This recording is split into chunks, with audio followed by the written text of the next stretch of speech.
ವೀಕ್ಷಕರೇ, ಕನ್ನಡ ರಿಯಾಲಿಟಿ ಶೋಗಳ ಖ್ಯಾತ ನಿರೂಪಕಿಯಾಗಿರುವ ನಟಿ ಮತ್ತು ಆಂಕರ್ ಅನುಶ್ರೀ ಅವರು ಮುಂದಿನ ತಿಂಗಳು 28ನೇ ತಾರೀಕಿನಂದು ದಾಂಪತ್ಯ ಜೀವನಕ್ಕೆ ಕಾಲಿಡುತ್ತಿದ್ದಾರೆ ಅನ್ನೋದು ನಮ್ಗೆಲ್ಲರಿಗೂ ಕೂಡ ಗೊತ್ತೇ ಇದೆ.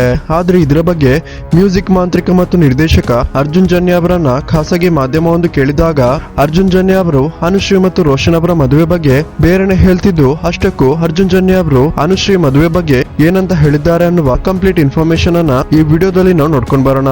ಅದಕ್ಕಿಂತ ಮುಂಚೆ ವೀಕ್ಷಕರೇ, ಯಾರಿಗೆಲ್ಲ ನಿರೂಪಕಿ ಅನುಶ್ರೀ ಅವರು ಈ ಸಲ ಪಕ್ಕಾ ಮದುವೆ ಆಗ್ತಿದ್ದಾರೆ ಅಂತ ಅನಿಸುತ್ತೆ, ಈ ವಿಡಿಯೋಗೊಂದು ಲೈಕ್ ಮಾಡಿ ಮತ್ತು ನಿಮ್ಮ ಅನಿಸಿಕೆಯನ್ನ ಕಮೆಂಟ್ ಮಾಡಿ ತಿಳಿಸಿ. ವೀಕ್ಷಕರೇ, ನಿರೂಪಕಿ ಅನುಶ್ರೀ ಅವರ ಮದುವೆ ಬಗ್ಗೆ ಅರ್ಜುನ್ ಜನ್ಯ ಅವರ ಬಳಿ ಕೇಳಿದಾಗ ಇದಕ್ಕೆ ಉತ್ತರಿಸಿದ ಅರ್ಜುನ್ ಜನ್ಯ, ನನಗೂ ಕೂಡ ಮಾಧ್ಯಮಗಳಿಂದಲೇ ಅನುಶ್ರೀ ಅವರು ಆಗಸ್ಟ್ 28ರಂದು ಮದುವೆ ಆಗ್ತಿದ್ದಾರೆ ಅನ್ನೋದು ಗೊತ್ತಾಯ್ತು. ಆದ್ರೆ ಈ ಒಂದು ಸುದ್ದಿಯನ್ನ ಇಟ್ಕೊಂಡು ಅನುಶ್ರೀ ಮತ್ತು ರೋಷನ್ ಅವರ ಬಗ್ಗೆ ಕೆಲವರು ಸಾಮಾಜಿಕ ತಾಣಗಳಲ್ಲಿ ಇಲ್ಲ ಸಲ್ಲದ ಸುದ್ದಿಗಳನ್ನ ಹಬ್ಬಿಸ್ತಿದ್ದು, ಇದು ಒಂಥರ ಅನುಶ್ರೀ ಅವರಿಗೆ ಕಿರಿಕಿರಿಯನ್ನ ಉಂಟು ಮಾಡ್ತಿದ್ದು, ಸೆಲೆಬ್ರಿಟಿ ಆಗಿದ್ದೆ ಅವರಿಗೆ ಶಾಪ ಆಗೋ ತರ ಮಾಡಬೇಡಿ ಅಂತ ಅರ್ಜುನ್ ಜನ್ಯ ಅವರು ಮನವಿಯನ್ನ ಮಾಡಿಕೊಂಡಿದ್ದಾರೆ. ವೀಕ್ಷಕರೇ, ನಿಮ್ಗೆ ಇದರ ಬಗ್ಗೆ ಏನ್ ಅನಿಸುತ್ತೆ ಅನ್ನೋದನ್ನ ದಯವಿಟ್ಟು ಕಮೆಂಟ್ ಮಾಡಿ ತಿಳಿಸಿ.